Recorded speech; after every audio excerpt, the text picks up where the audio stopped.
welcome to this very interesting session on stories about loss and damage, where we have a very interesting set of presentations from different parts of the world and different people.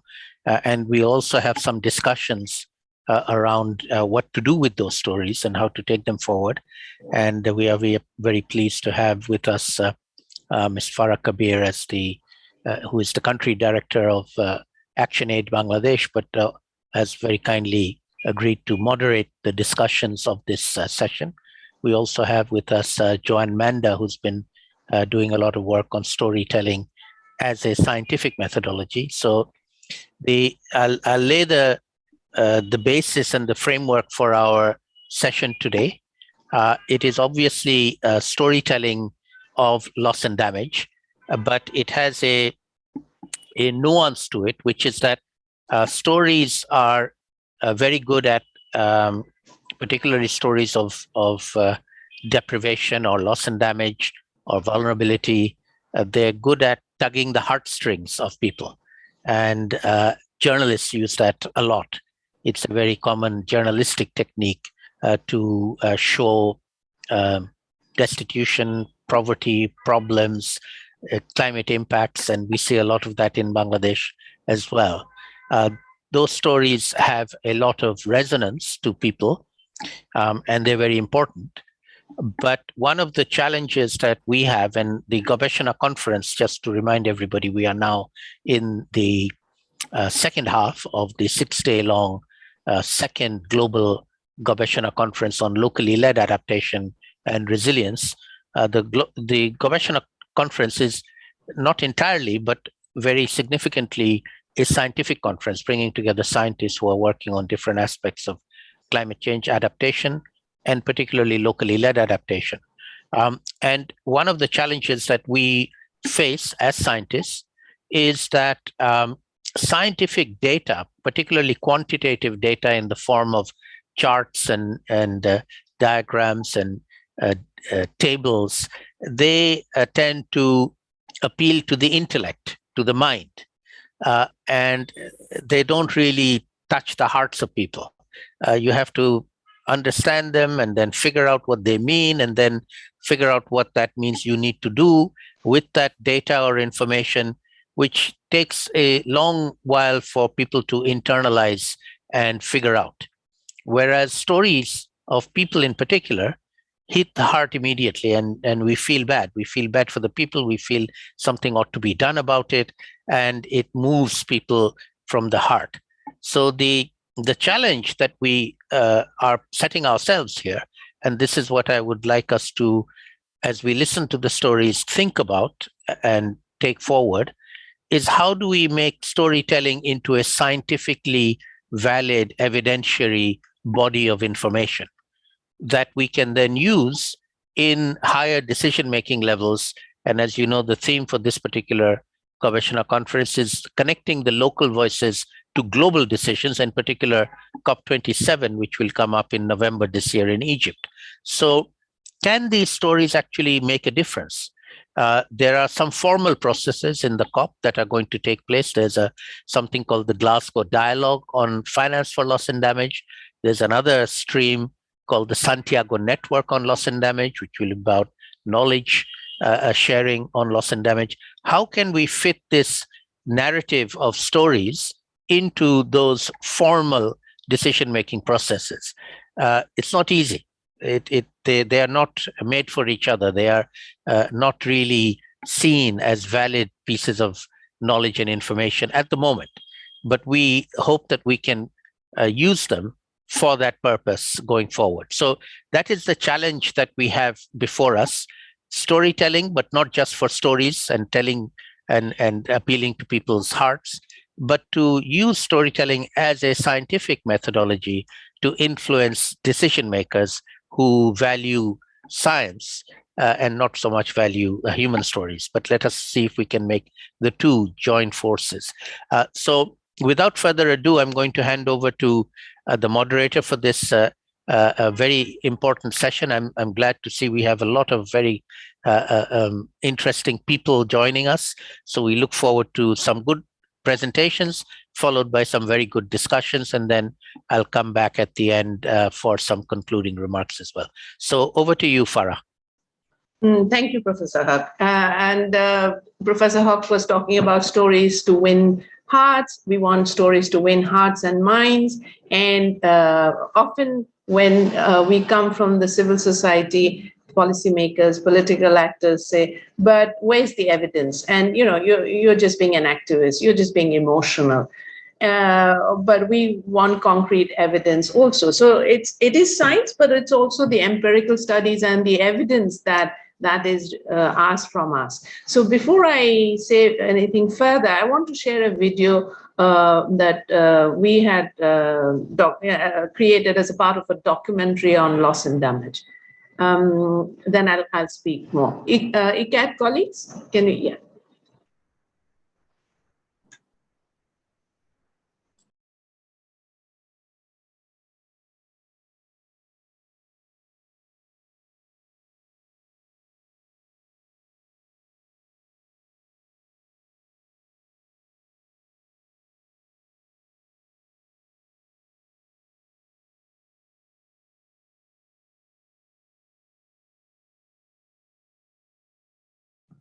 No sound. Can you hear? No. Please put the sound on. It's in English, so yeah.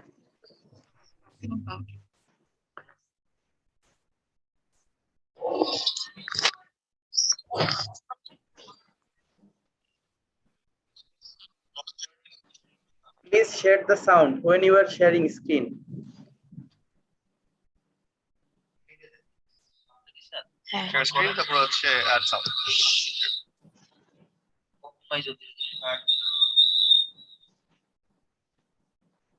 It's a YouTube link.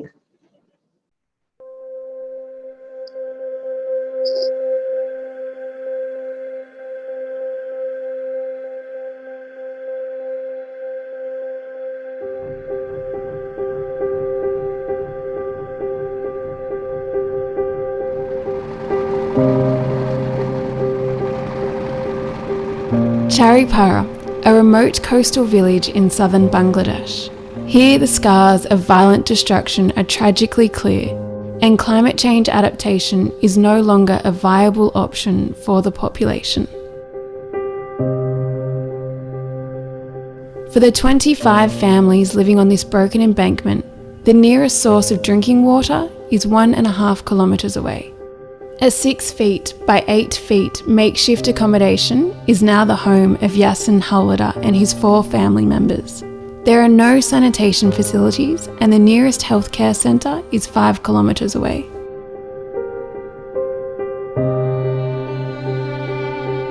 He once owned 1.2 acres of fertile land and a home for his family. But everything changed. A devastating erosion in 2013 took away everything. বাজারে আসলাম বাজারে কাম করছি দোকানে যাইয়া হেলদাই এই অবস্থা করে বাড়ি গাড়ি সব লই গেছে গাছ গোড়া সব ভেঙে চুরে লই গেছে ওই মালামাল কিছু কিছু পাইছে কিছু কিছু পাই নাই খুঁড়ি মুড়ি রইছে খুঁড়ে থুয়ে দিয়েছে আমার খুব কষ্ট লাগতেছে আবার আমার মানে হ্যাঁ কম কি করতে পারি না কমে যাবো জায়গা নাই জমি নেই কিছু নেই তো মেয়েছি সম্পদ যাওয়ার কোনো পথ নাই Since 2007, the embankment has been damaged 6 times. After nearly 3 years, a temporary polder was built. Cultivation was possible once again, but no one can guarantee that this will withstand the next monsoon. Once a solvent farmer, Yasin now works as a day labourer. Those who could afford it left the village. অন্তবাকে 2-3 বার লোক আসলে কত ঢাকা গেছে ঢাকা যাইয়া ওই ফতুল্লা কাজকর্ম করে এই কামরাঙ্গা স্বর্গে আছে আরও বিভিন্ন জায়গা যে যেরকম পারে সেরকম যে কাজকর্ম করছে Yasin Halwada points to the place in the vast water body, which used to be a village called Noya Kata. In less than 2 decades, the whole village went underwater. The impacts of climate change are already too severe for people to cope with and adapt to, and is leading to loss and damage.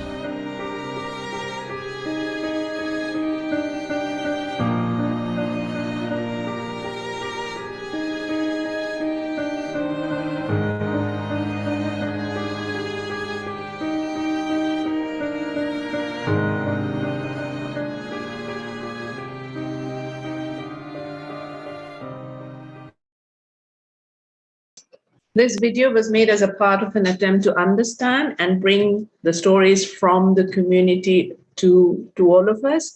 And we could capture the loss of land, the loss of livelihood, but we couldn't fully capture the loss of, the impact on his mental well-being, the impact of his family, and the social indicators. So I hope today, when we speak and in this session, we will hear from other speakers as well about the different elements of it, and through those stories learn. I mean, I know that the IPCC Working Group 2 report has reiterated the limits to adaptation, loss and damage. And in COP26, it failed to establish the facility for loss and damage. It has only agreed to create a technical body to assess loss and damage.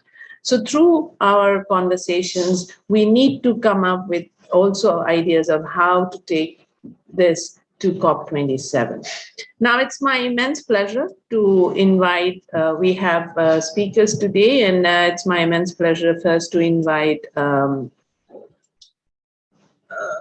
Joanne Jordan, Dr. Joanne Jordan, and we would like you to share your stories and experiences. So over to you.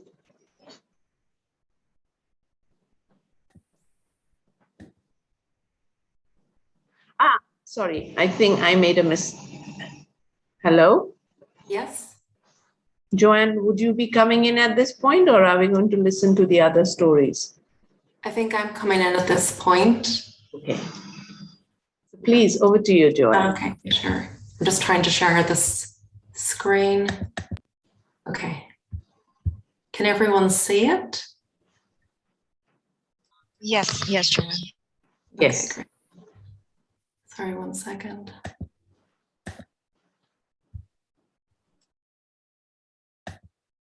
Okay, great. Sorry, just give me 1 second.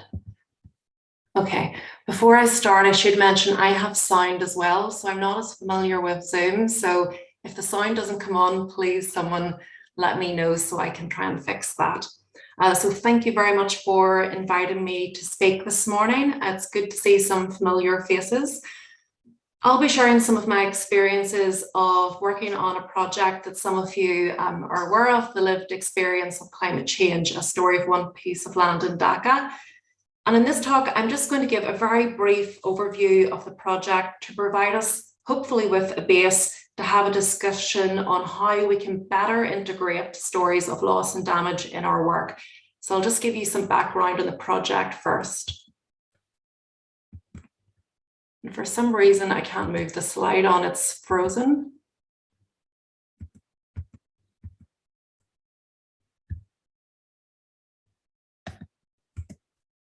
Okay, great.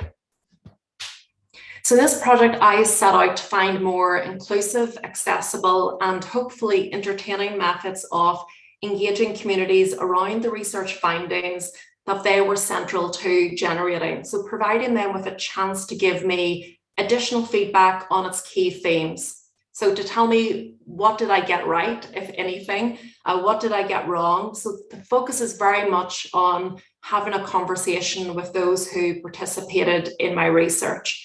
And though the focus of the project was not just to engage research participants in the broader community in the research, it was also to ensure that diverse stakeholders are better informed of their everyday realities and the impact of climate change as a response to the repeated question that I've been asked by research participants in Bangladesh over the last 10 years or so. Will you tell our story so people know how we live? So for me, central to the project is learning from those living on the front lines of climate change to ensure that people are better informed of the priorities and needs of low-income people. So I developed 4 key types of engagement activity that centered on storytelling, including interactive theatre performance, which I'll talk about a bit later, documentary films, educational programs, and high-profile multimedia public events, reaching diverse online and in-person audiences of over 250,000 people. But this morning, I'm just going to focus on 2 of those, so you can see practical examples of how storytelling based on research can be used to centre local voices of loss and damage. So for those of you who are not aware of the project, I teamed up with the University of Dhaka's Department of Theatre and Performance Studies to explore my research findings through a potgan, which, for those who are not aware, it's a traditional folk medium that combines drama, melody, pictures, and dancing. And this resulted in a new modernised potgan performance that was more accessible to diverse audiences, so also to Bengali speakers and English speakers. And where it was new and more modernised was that we didn't replicate the painting style used in the scrolls of Indigenous potgan. Instead, I used photographs that I'd taken throughout my research in the form of digital projection and printed images to try and better connect audiences to the people and places featured in the stories. So people and places that they haven't been to or people they don't know. And what's a bit different is the stories and script were all based on the direct testimonies and experiences of low-income people living with floods, waterlogging, drainage congestion and heat stress in Dwaripara informal settlement, which is in northwest Dhaka.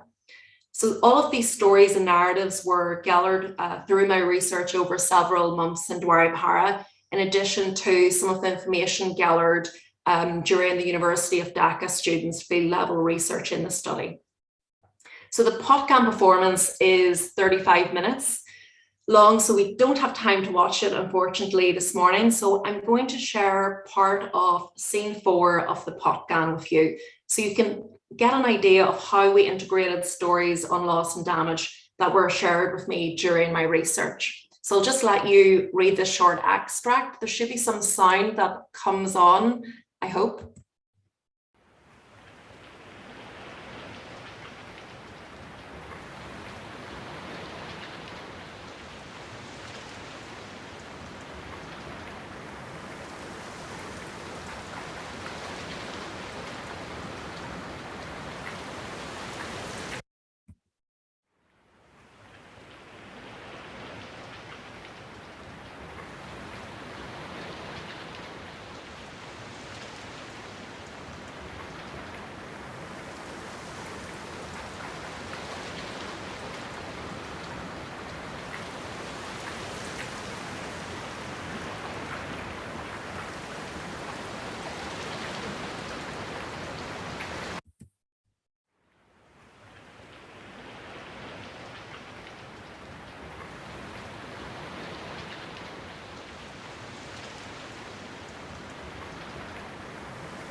So hopefully you all had time to read through that, though this should not give you the impression that potgan is a static piece of theatre. It's an interactive medium that challenges the audience to actively engage with the personal experiences of low-income people affected by climate change. So, for example, this particular scene you've just read through quite quickly. But where this is different to other forms of theatre, and why I think this is particularly useful for telling stories through research based on loss and damage, is that it provides a story with a beginning and a middle, but without an end. The audience then is responsible for co-creating an ending through interactive debate with each other on what should happen next. So how the issues raised could be tackled and the potential trade-offs involved for the different Dwaripara residents. And perhaps we can talk about this in the discussion as Sally was at the performance, and we can talk about how the audience experienced this and how it was quite uncomfortable for some of the key stakeholders involved. So this process involved the audience feeling the consequences of the choices they made for the characters on stage, which of course are based on real people. So it brought them closer to the personal stories in a way that had more meaning, emotion, and personal connection. And then a second form of engagement activity that centered on storytelling, quite similar perhaps to the last video we've seen. I used in the project documentary film as a way to build awareness and action on climate change. And we developed about 13 videos as part of the project. And the aim behind that was to try and bring the stories from Dwari Para residents to a larger international and national audience. So we filmed the Potgan performances to produce a documentary to explore my findings on the everyday realities of climate change. To accompany then the documentary, also worked on a mini film series to share stories rooted in real people with real lives that focus on the complexity of how lives are lived. So how people experience climate change and how it's shaped by poverty, struggle, loss, nostalgia, grief, conflict, illness, but also strength in facing adversity and hope for a better future. And I think this is key when we think about stories around loss and damage. So that we're not just producing stories which are narrow and negative, but also give stories about hope as well. So we're just going to see our view roller one of the films, and she can explain much better than me how climate change has impacted her. Fucking hell! Fuck you say to me, you little shit! How are you not in fucking school? You kiss your mother with that mouth? It's called you kiss your mother with that fucking mouth? All right, I've just stopped it because maybe we want to stop the audio in the background. Because the fucking youth of society.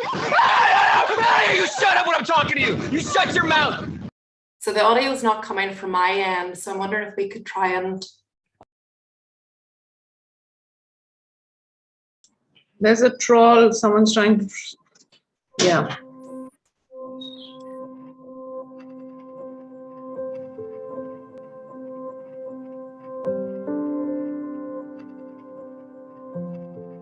আসলে স্বামী স্ত্রী তাই এই জায়গা এই 2-3টা ছাগল আছে এদিকে দেখাশোনা করে একবেলা আর একবেলা গাড়ি চালায় মানে আমার স্বামী বন্যার বছর বাড়িঘর তলায় গেছে জমাজমি খাইয়া লাইছে ধান ফান অনেক ক্ষতিগ্রস্ত হয়েছে তখন চলার কষ্ট না তখন কি করুম ওই যে মানে আমার স্বামী কয় চলো ঢাকা যাইগা মানে কিশোরগঞ্জ আমরা জেলা মানে হুসেনপুর থানা দেশেও যেরকম বন্যা খাই আইছে বিদেশেও এইরমই বাবা এরমই কষ্টের কোনো শেষ নেই বাজান থাকতে ভাল লাগে না হন অভাবে পড়িয়া আছি না থাকে যামো কই জাগা বাড়ি নাই 5 বছর 6 বছর কোহানো যে যামো সেই আশ্রয়ের জায়গা নাই তে কার কাছে যামো কিংবা নিজের একটু ঘর বাড়ি থাকতো যাইতাম জায়গা বাড়ি থাকতো যাইতাম অন্ত হ্যাঁ নাই গিয়া যাইতে পারি না দেশের লাগে জন্মস্থানে তো সবারই ঘুরে বাজান যে জন্মস্থানে একার মাটি থাকলে বছরে একবার গেলাম সবাই দেখা করলাম দেখলাম মনটা শান্ত হইলো এই আশা বাবা কারোর ভাগে দাবি করুম যে আমার একা দরকার দেব আমি একটা গরু দেয় এই আশা নাই বাজান এরকম একটা বাসা না হইলো তো মনে করি যে 1500 দেওয়া লাগবো 2000 দেওয়া লাগবো অনেক কষ্ট বাজান দিতে পারি না দেখে তো বাজান এই বেশে তাহি বাজান আমি এই বেশের লোক আছিলাম না বাজান নিজের চলতারি নাতে এই বেশে না থেকে কি করুম এই বেশে মানুষ তাহে তখন কি করুম বাজান টেক্কে তো তাহি বাজান আর্থিক সমস্যাটা সবচেয়ে বড় সমস্যা হ্যাঁ এই আর্থিক সমস্যাটাই বাজান আমার বড় এটাই আমার বাবা মনের মধ্যে অনেক কষ্ট অনেক কষ্ট গরমে মনে করেন রাইতে 3টা-4টা বাজিয়া যায় ঘরে ঘুমানি যায় না অনেক কষ্ট যেমন ঘরের মধ্যে আগুন ফ্যান চাললেও বেশি আগুন এই যে অনেক গরমের দিন আইছে মানুষ বাইরে কালি লাড়াছাড়া করবো গরমের জ্বালায় মানুষ কারেন্ট গেলে তো ঘরের মধ্যে যেমন আগুন জ্বালাইয়া দিছে কারেন্ট গেলে মানুষ ঘরে টিকতে পারে না ফুলামান ঘুমের মানুষ গিয়ে ফুলামান লিয়ে বাইরে গা কষ্ট করে বাইরে কার হইলে কি মশাই যেন পানি টানি ডেরিন মেরিন না মশায় অনেক যন্ত্রণা করে মশায় তো সবচেয়ে বাবা বড় সমস্যা হচ্ছে পানির এই যে পানি উঠে না এই পানির সমস্যা বেশি বাজারঘাট করন যায় না মানে গড়তে বাইরে নিয়ে যায় না পানির উপরে একটা ফুক জুক হাঁপ বিচ্ছু ব্যাগটা ঘরের মধ্যে খাবলে ওটা জুক উঠে ঘরের ভিতরে অনেক সমস্যা এই বিছনার মাঝে জুক উঠে বায়া এই সারাত ভরা বইয়ে তাহা লাগে এই পানি উঠলে ঘুমানো যায় না এই যে কাঠের নিচে 2-3টা ইট দিয়া পরে দিয়ে মনে করেন এটার উপরে বইয়ে তাহা লাগে হ্যাঁ তখন মনে করেন গড়ও তো এবার উচাইছি এবার ওই জায়গা গড় আছি নিচা তাকলে পরে দেয়া এই দরে মাটি ফালাইয়া পরে দেন গড় টান দিয়ে উঠাইছি বাবা সুবিধার লাগিয়া হ্যাঁ এই নহন এবার এই অদ্দুর পানি আইছে আমার করে এই পানি আইছে আমার হ্যাঁ বাবা যতে মানে উপরে আইতাছি না ওতেই পানি চাপ বেশি আইতাছে মোকাবেলা করার লাগে পানির মাধ্যমে বাবা গড়তে লামলেই বিজন লাগবো লামলেই এই শহীদ মানে ইট দিয়া এই শহীদ মাধ্যম বইতে 2-3-4টা ইট দিয়া উষা করিয়া বইয়ে থাকলে লামলে তো পানি ময়লার পানি না পানির মধ্যে বাবা না খায়া থাকতে শিখে আছি ওই আমার স্বামী লামে চিরা মুড়ি আনে এই গড়ে বৈশা খাই আপনি কি চান আপনার যে নাতিপুতি আছে তারা এইভাবে থাকবে আপনাদের মতো নাকি আরেকটু ভালো মতো না বাজান এই আমি চাই না আমার নাতি নাত কর যদি আল্লাহর মানুষ না হয় তো ওর দিন কি আলে যাইবে ওরা কিভাবে চলবো আমার তো বাবা মনের মধ্যে অনেক আশা যে না আমি আমার দিন যে বাই গেছে কষ্ট দুঃখ করিয়া কিন্তু আমার জীবত যারা আছে এরা দিন তো আর শেষ হয় না আমার না দিন শেষ বয়সে পড়ছে তারা মানে এই আমরা মতন তারা টিকতে পারবো না তারা ওখান যুগ অন্যরকম যুগ ওখান চঞ্চলের যুগ মানে ভালো পরিবেশে চায় ওখান এইভাবে হ্যাঁ পছন্দ মতো থাকবো না আমরা মানে দাফা চামা দেওয়া রয়ে গেছি তারা এইভাবে তারা থাকবো না এই যে ভালো পরিবেশ খুঁজবো তারা যদি আল্লাহ দিয়ে বাঁচায় একটু লেখাপড়া করে একটু চাকরি বাকরি করে তা ভালো পরিবেশে তারা যাইতে চাইব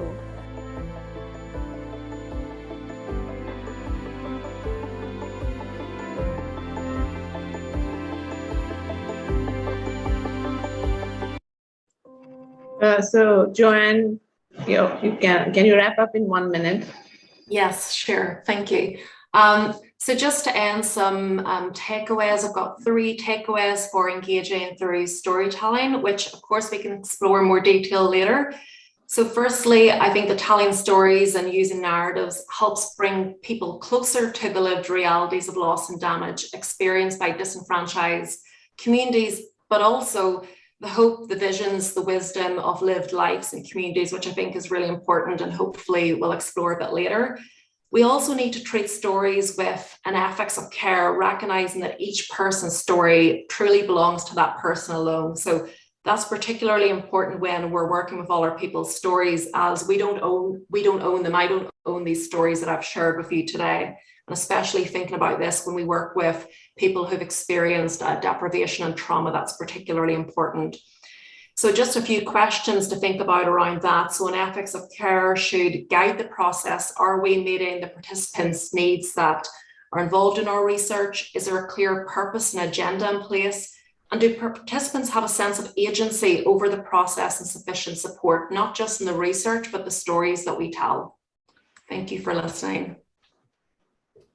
Thank you so much, Joanne. And pod song and interactive theatre is well used in Bangladesh. And I remember we used to do a lot of work on disaster risk reduction through school using interactive. Then Rupantor is known for its podgan. They try to raise awareness around environment and forests and protection of natural resources. Okay, and I think you've put some interesting questions. Perhaps during the breakout,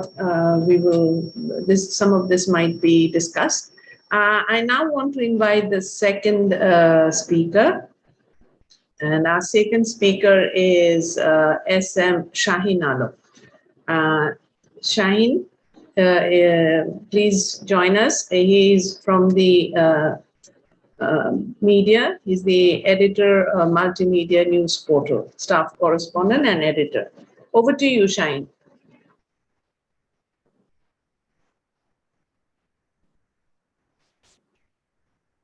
He's doing photo advocacy to raise awareness. Shine, are you? I can see your screen.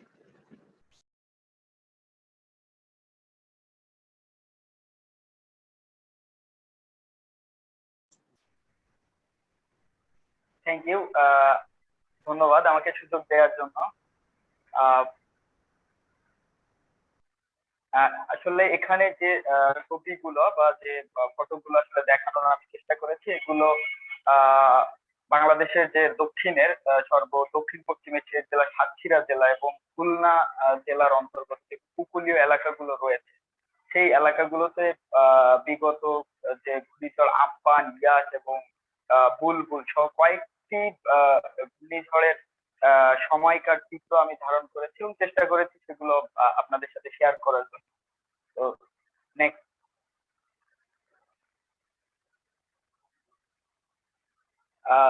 এই ছবিটা 2020 সালে ঘূর্ণিঝড় আম্পান পরবর্তী আমরা শুনেছি যে সাতক্ষীরার আশাশুনি উপজেলার প্রতাপনগর এলাকা, এই এলাকাটি আম্পান এবং ইয়াস প্রায় 1 বছরেরও বেশি সময় কিন্তু জোয়ার ভাটা হয়।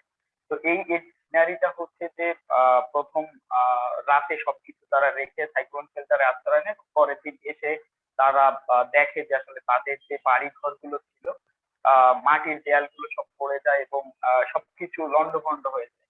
তো এটা সেই চিত্র আসলে তাদের যে বাসস্থান হারানোর সেই অবস্থাটা দেখানো হয়েছে।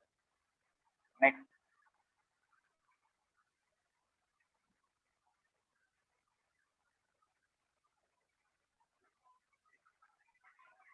শাইন, আপনি নিজে তো পটুয়াখালী থাকেন, তাই না? জি না, আমি সাতক্ষীরা, আমার বাসা হচ্ছে সাতক্ষীরার শ্যামনগর উপজেলার একেবারে সুন্দরবন গাবুরা পাশে ইউনিয়ন আমার বাসা। তো এই যে ছবিটা আমরা দেখতে পাচ্ছি, এই ছবিটা আসলে দীর্ঘদিন জোয়ার ভাটা কিন্তু লোকালয়ে ছিল এবং এই জায়গাটিতে যে সংকট দেখা দিয়েছিল, অর্থাৎ বাসস্থান চলে যাওয়া বা খাদ্য সংকট, পানি সংকট সহ নানান সংকট দেখা দিয়েছিল। তো তার মধ্যে দিয়েও কিন্তু মানুষ এর মধ্যে টিকে ছিল কয়েক মাস। বাট ইয়াসে অর্থাৎ আমপানের পরবর্তী ইয়াস ঘূর্ণিঝড় আসে বা জলোচ্ছ্বাস সৃষ্টি হয়, তার নদীর পানি ভিতরে ঢুকে কিন্তু বসতবাড়ির উপর দিয়ে একটি চ্যানেল সৃষ্টি হয়, অর্থাৎ মানুষ যে মাচা করেও ছিল সেই মাচা কিংবা একটা উপরে অর্থাৎ নিচে পানি তার উপরে বসবাস, পরবর্তীতে তাদের বাড়ির উপর দিয়ে একটি চ্যানেল সৃষ্টি হয়, অর্থাৎ একেবারে সবকিছু ভাসিয়ে নিয়ে চলে যায়। এবং আমরা এই ছবিটা দুপুর নাগাদ চলেছিলাম, তারা কিন্তু কোথাও চলে যাওয়ার জন্য বসে আছে, যে ওয়েট করতেছে কোনো কিছু এসে তাদেরকে নিয়ে যাবে এরকম একটা সিচুয়েশন। তো নেক্সট,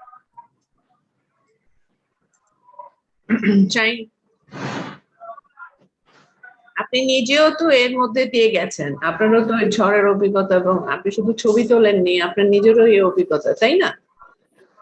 একদম। আমি 2009 সালে, আমার বয়স তখন 8 বছর, তখন আমি বলা চলে যে ঝড় আইলায় এফেক্টেড ছিলাম এবং আমি মাইগ্রেশন বলতে গেলে যে আমরা গ্রাম থেকে শহরে স্থানান্তরিত হয়েছি, অর্থাৎ সেই সময়টা আমার লেখাপড়াও কিন্তু অফ হয়ে গেছিল। পরবর্তীতে সেই ইন্টারেস্টের জায়গা থেকে আসলে এগুলো ধরে রাখা এই স্মৃতিগুলোকে। এই যে ছবিটা আমরা দেখতে পাচ্ছি, এটা একটি জায়গা, অর্থাৎ এই বাড়িগুলো কিন্তু বিগত বছরে পরিবর্তন করে নতুন বাড়ি করেছে এবং ঘূর্ণিঝড় আমপানে বাড়ির মধ্যে একটি ক্যানেল সৃষ্টি হয় এবং ক্যানেল সৃষ্টি হওয়ার পরে কিন্তু তারা রাতে চলে যায় সাইক্লোন শেল্টারে, তুলে সবকিছু রেখে তাদের সবকিছু ফেলে চলে যায়। সকালে এসে দেখে যে এই, এবং এই যে ছেলেটি এখানে বসে তাদের বাড়ি দেখছে, তা বলা চলে যে 18 কিংবা 19 বছরের একটা ছেলে, দেখি না তাদের সবকিছু হারিয়ে স্তব্ধ হয়ে আছে। তো নেক্সট, আপনার সময়ও একটু সীমিত, আর আরো কয়েকটা ছবি আছে। হ্যাঁ, এখানে 3 প্রজন্ম আসলে সাইক্লোন শেল্টারে যাচ্ছে এরকমটা বুঝিয়েছে। নেক্সট এখানে তিন জেনারেশনের ছবি একসঙ্গে, তারা মাইগ্রেট করছে। একদম জি, একটু তাড়াতাড়ি করতে হবে যে সময়ের স্বল্পতার কারণে। এটা হচ্ছে যে এই বাচ্চাটাকে বাঁচানোর জন্য তারা খুব দ্রুত এই সাইক্লোন শেল্টারে চলে যায়, পরবর্তীতে এসে দেখে যে তাদের আর কোনো কিছুই নেই। তো নেক্সট ছবি।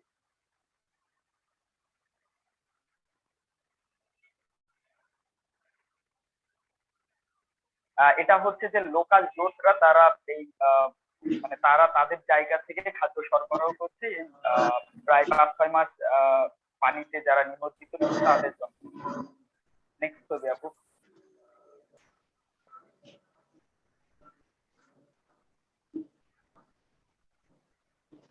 এটা হচ্ছে এরা অপেক্ষা করছে এই এলাকা ছেড়ে চলে যাওয়ার জন্য, তারা অপেক্ষমান কোনো ট্রলার আসলে তাদের নিয়ে চলে যাবে।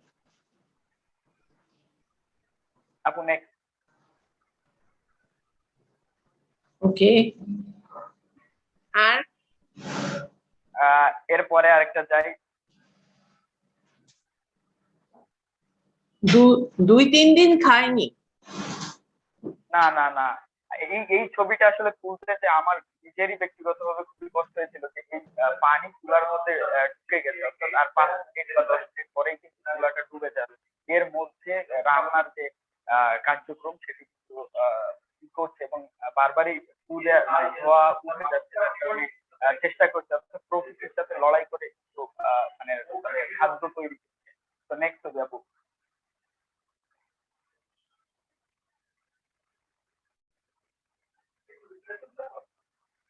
আমরা কি এই ছবিটার উপরে শেষ করতে পারি আপনার প্রেজেন্টেশন? এটা খুবই আশানুরূপ ছবি। হ্যাঁ, এটা এটা আমরা শেষ করতে পারি। এটা হচ্ছে যে আমরা যারা ইউথরা আছি বা আমরা আসলে প্রাকৃতিক দুর্যোগের পরবর্তী আমরা কারোর জন্য বসে থাকি না, বরং আমরা নিজেদের জায়গা থেকে আমরা সর্বোচ্চটা দিয়েই আমাদের যে সমস্যাগুলো আছে সেই সমস্যাগুলোতে সমাধানের পথ, যেমন এই বেড়িবাঁধ ভেঙে যাওয়ার পরে কিন্তু আমরাই প্রথমে যে জায়গাগুলো মেরামত করি যাতে পরবর্তী সময়ে পানি লোকালয়ে প্রবেশ না করে। তো থ্যাংক ইউ। আসলে ছবি অনেকগুলো কিন্তু সম্পূর্ণ সব দেখানো সম্ভব হয়নি। Thank you. এবং আমরা আশা করছি যে আপনার এই ছবি তোলার এই কাজটা চালু থাকবে, তাই না? আপনাকে কি কেউ সহযোগিতা করছে না নিজের শখে নিজের ক্যামেরায় তুলছেন?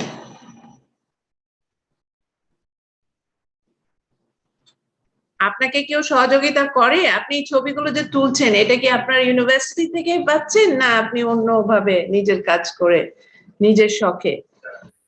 না, এটা হচ্ছে যে আমি যেহেতু ক্লাইমেট চেঞ্জ নিয়ে আসলে অ্যাক্টিভিস্ট হিসেবে কাজ করছি, এই একটা জায়গা আছে এবং নিজের দায়বদ্ধতার জায়গা থেকেই কাজ। আর আপনি যেখানে চাকরি করছেন, যেখানে আপনি জার্নালিস্ট, তারা আপনাকে সাহায্য করছে। Okay, thank you to Shaheen. He himself is a survivor of the cyclone. Yeah, he was sharing with us that he was 8 when he experienced such extreme climatic change and cyclones, and they had to migrate. So he uses photo for capturing the stories, as well as I believe it's part of his efforts for advocacy. So we have listened to Dr. Joanne Jordan, and we've listened to Shaheen Alam. They've both used different techniques to capture the stories of loss and damage. And we will now try and move on to some breakout exercises where we will reflect on the stories shared, as well as the medium used to capture the experiences and the stories of loss and damage. And I think collectively we need to come up with some kind of co-creation which we can take forward for the different political actors or the policymakers, as well as the media, and also awareness. And I think critical will be, after our breakout sessions, how we can convey this to the younger generation, because in Joanna's video,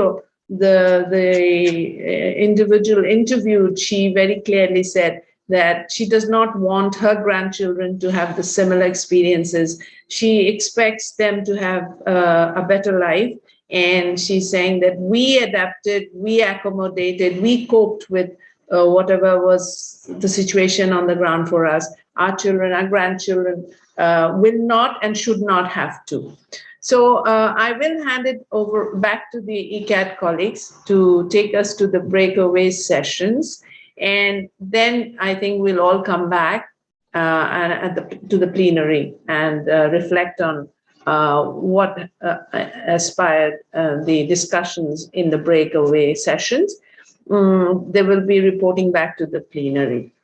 So can I hand it back to my ICCCAD friends?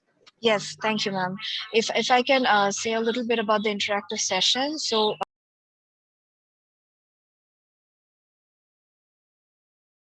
hello, can you hear me?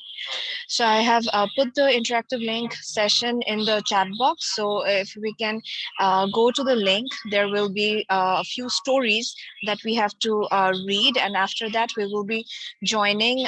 We'll actually go to the link together right now, and then we'll read the preamble to the story. After that, we have to actually answer 3 particular questions.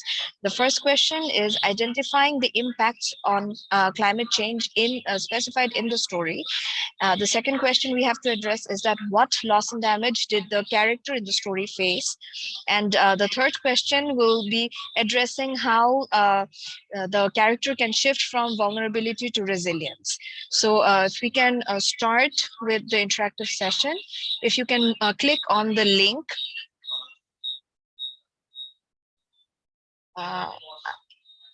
So let me share the screen so that we can do it together.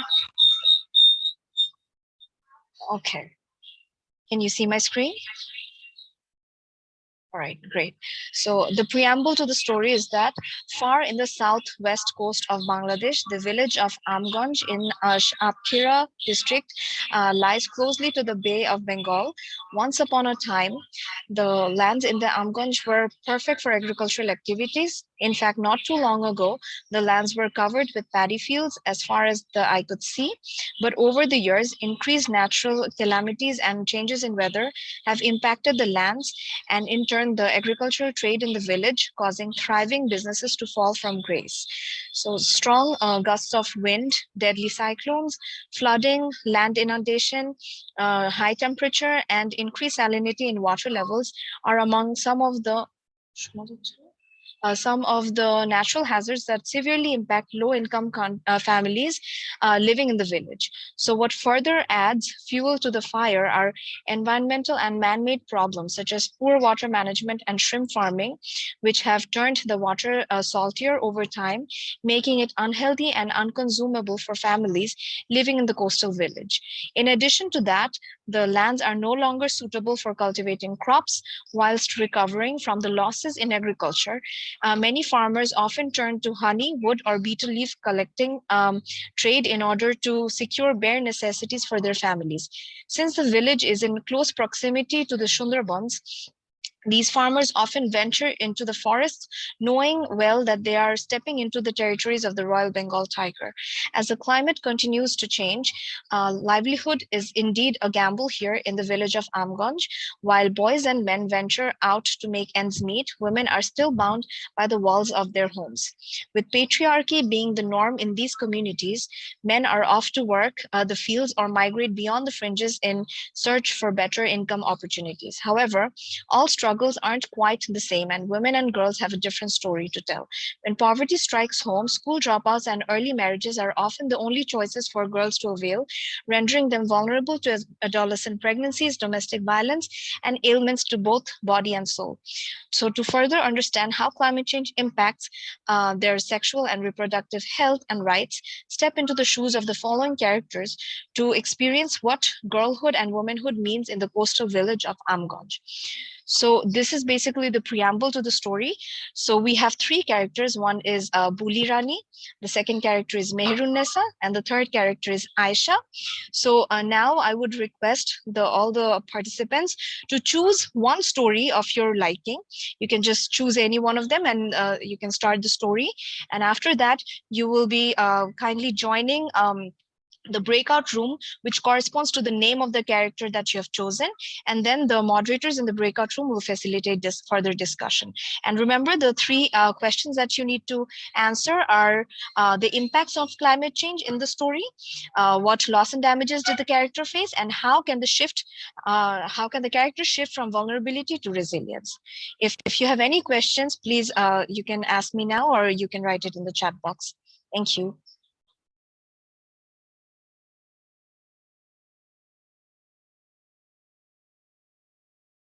To enable one to choose, will you say a few words about what is Buli Rani? Oh, I mean, who's Buli Rani, and where, I know it's about shrimp cultivation, and then Aisha, it's farmland. So a few words there would help people to choose. Actually, if they can just choose a name, the preamble to the character is right there. Yeah. So. Okay.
Hello, everyone. So the breakout rooms have been created. Once you're done reading the story, please join the breakout rooms. The duration for breakout discussion is 10 minutes.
Hello, everyone. Can you please kindly join the breakout rooms as assigned to based on the story that you've read? Thank you.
Okay, so we're having everyone back, I think. So for the first breakout room, that is Tale of Bulirani, Shohanur was the moderator. So Shohanur, if you can share your screen and share some of the findings from your breakout group, that would be great. Yes, thank you, Nusrat Appa. So now I am sharing the screen about the story of Bulirani, and our participant contributed here. So first one, in the story of Bulirani, so we identified impacts on climate change in the story.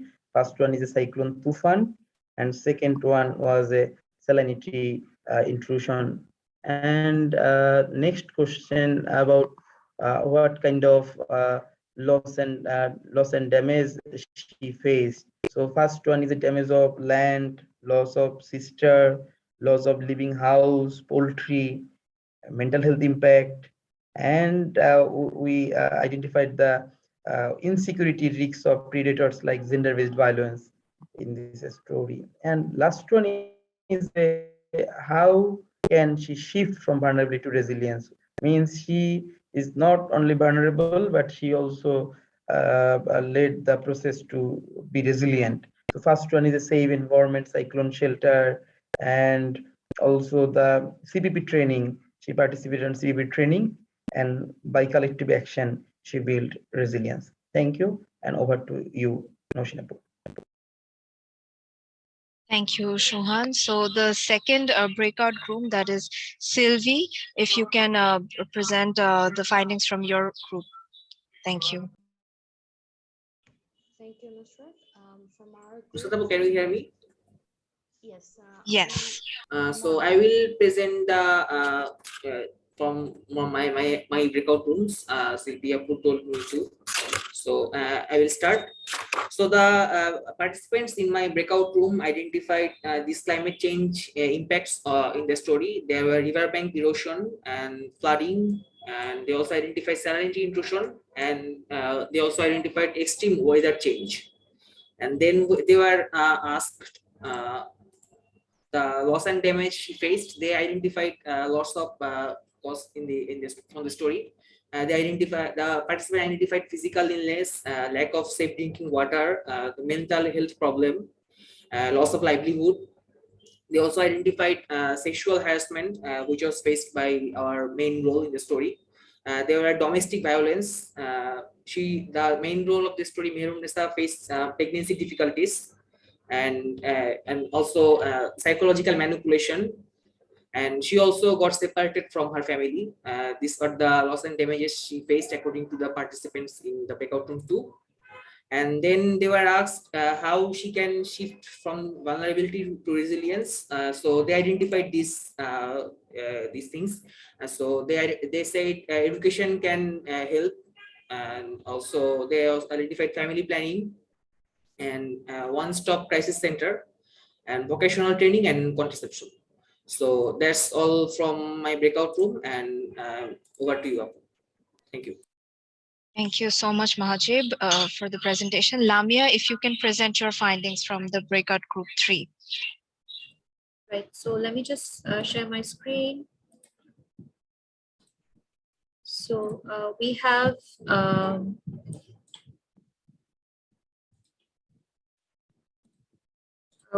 our participants did a very detailed analysis based on the story that they had, the story of Aisha. And in terms of identifying impacts of climate change based on the story, we had a number of interesting points, including the reduced access to education, shortage of drinking water because of its source being quite far away, and increased likelihood of gender-based violence. We had points such as reduced livelihood opportunities due to a rise in salinity, flooding of roads, and thereby a negative impact on communication. Also, we had, of course, the impact of salinity intrusion and its concurrent impact on reproductive health and hygiene. In terms of the loss and damage faced by our main character in the story. Our participants or readers identified the potential long-term impacts on their health, a rise in early marriage, and therefore an impact on human rights, loss of access to education, and loss of security in terms of having to walk a far distance to collect water, and of course, an increase in vulnerability. And for the last question, we had how can our character shift from vulnerability to resilience? One participant strongly talked about the power of collective action, creating community awareness programs, introduction of floating schools that can ensure her education, along with awareness raising campaigns on gender equality, human rights. Another important point, a very important point that was raised, was access to sanitary napkins and other sexual and reproductive health products, which will sort of create a condition of conducive health for Aisha, our main character. And of course, there was, keeping in mind the salinity problem, we had a point where one of our readers suggested that installation of community reservoirs and tube wells could be a much greater solution. So that was all from my breakout room. Thank you. Over to Nusrat. Thank you, Ramya. So it was very interesting findings. So Farah ma'am, I would actually now pass the floor to you so that you can add some insights onto the findings that we got from this session. I think for all the characters, it was on one level a very intense personal experience. Then they lost the home, livelihood, they have lost a family member. So which is why I think mental health came up repeatedly and the trauma of it. Then we from the different stories, in terms of climate change, we see water rising, salinity intrusion, water logging, and this has impacted all the different communities or the characters of the stories here. Next, we found that there was a gender differentiated impact of climate change and the disaster in these three stories. And it was the vulnerability of the women on one hand.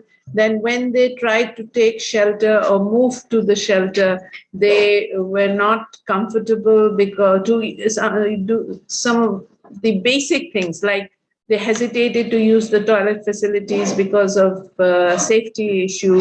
Perhaps in those shelters there wasn't enough lighting or it wasn't catering to the women. Then there was in the story about reproductive health rights, breastfeeding, looking after your child. So these came up strongly in all the stories. And then the positive part was that there were volunteers. CPP training had been meted out, and some of the volunteers were coming forward. They were sensitive to the needs of these women or the communities. And I think for me, the story ended on how, despite her qualms and fear, Bulirani went and signed up, and then she wanted to learn more from the CPP group.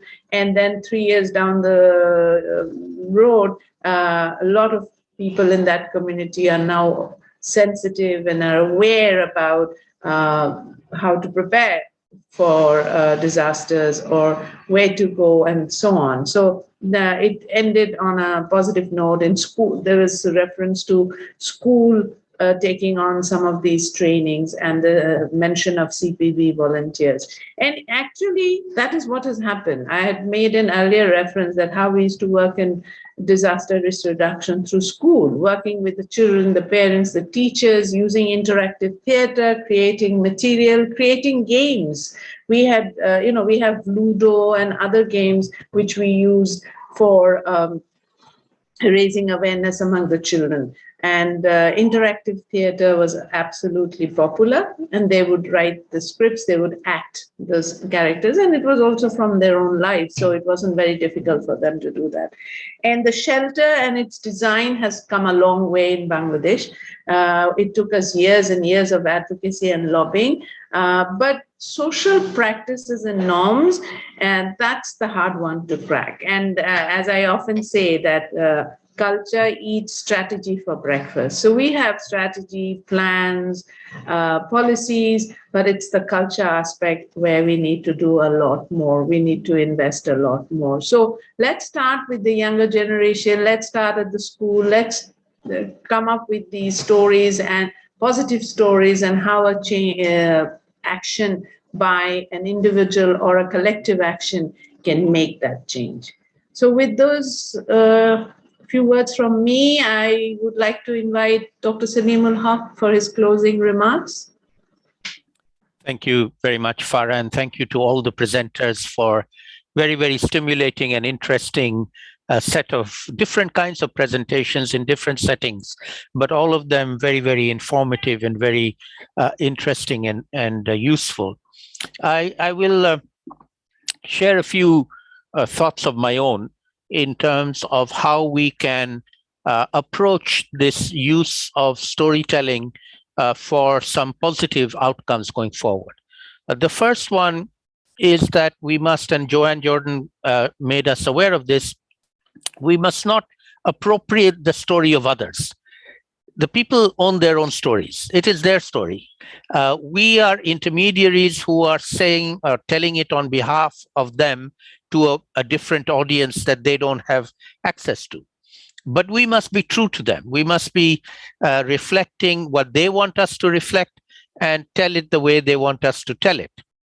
And that is a very grave responsibility on those of us who are engaging with them to learn their stories and then be authorized to tell their stories. We had another session in the conference earlier on a project that we are doing in the Sundarbans on the West Bengal side and the Indian side and the Bangladesh side, where we've been working with local people and helping them tell their own stories with their own pictures and their own photographs. So they themselves tell whatever they want to say with their own visuals of explaining what it is, rather than us telling their stories for them. So we need to be very cognizant of not appropriating their stories from them and being accurate and respectful in saying whatever it is that they're saying and enabling them to say what they want to say. They own the story. They need to have approval of how we want to use that story.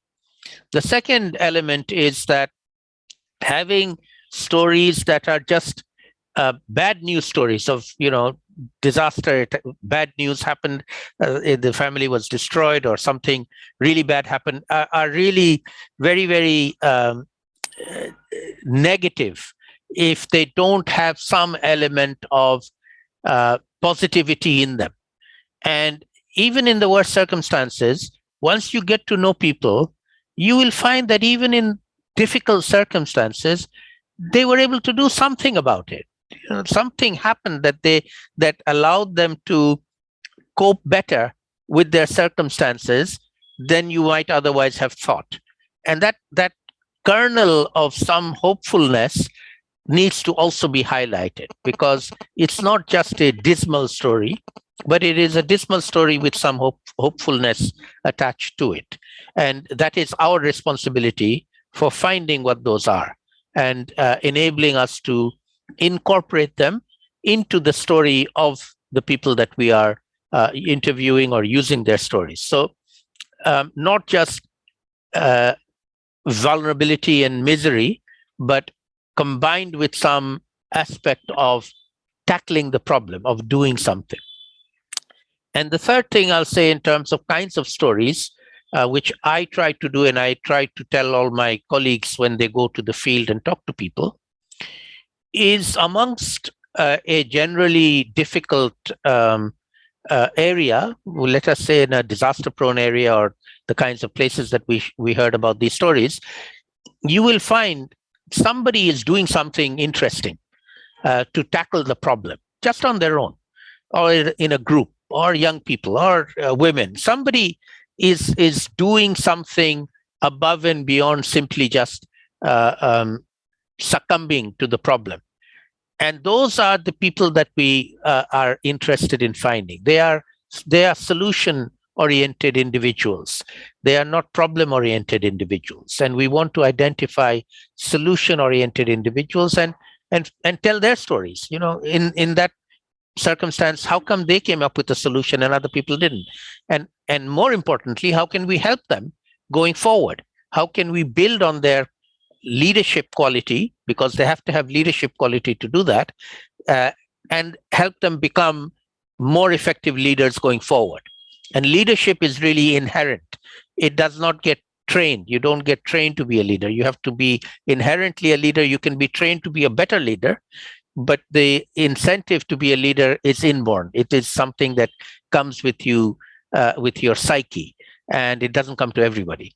And so finding those potential leaders and then enabling them to take on true leadership going forward is a challenge, and something that we can then invest in. That's something for us as outsiders to help and support and enable them to do that.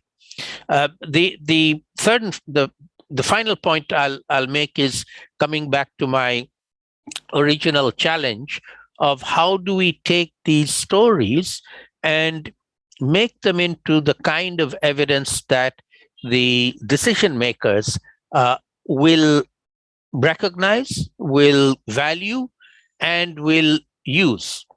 And in this case, there are two very specific decision-making groups or bodies that we are going to address. The first one is the Santiago Network on Loss and Damage. We have got an agreement on that in COP26. That is some good news. There's going to be a workshop on it in Bonn in the SB meeting in June. That is good news. That's a positive development. We will be engaging in that process. We will be taking these ideas and stories to them and making the case that these are valid scientific evidence, and they need to be recognized, they need to be encouraged, they need to be enabled, and more of them need to be developed and brought to the scientific evidence gathering system that the UNFCCC is going to set up. That's the scientific side. Then in parallel to that, there's also the Glasgow dialogue on finance for loss and damage. This has been a very contentious issue, as many of you who follow this will know. We, the vulnerable developing countries, asked for a Glasgow facility for finance for loss and damage. And we had that language in the text until the very end, when it was removed by the COP26 presidency at the insistence of the United States of America. And they gave us the Glasgow dialogue, and a dialogue for 3 years, by the way. So 3 more years of talk and no action. That's what they wanted. We are not going to let them get away with that. We are going to push them.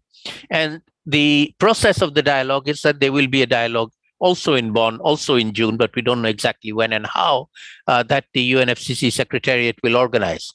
We will go there. We will be there. We will go with our stories, and we will insist on our stories being heard there in that, because the victims of climate change deserve to be heard, and they deserve to be supported by finance to support them to deal with the loss and damage they are suffering.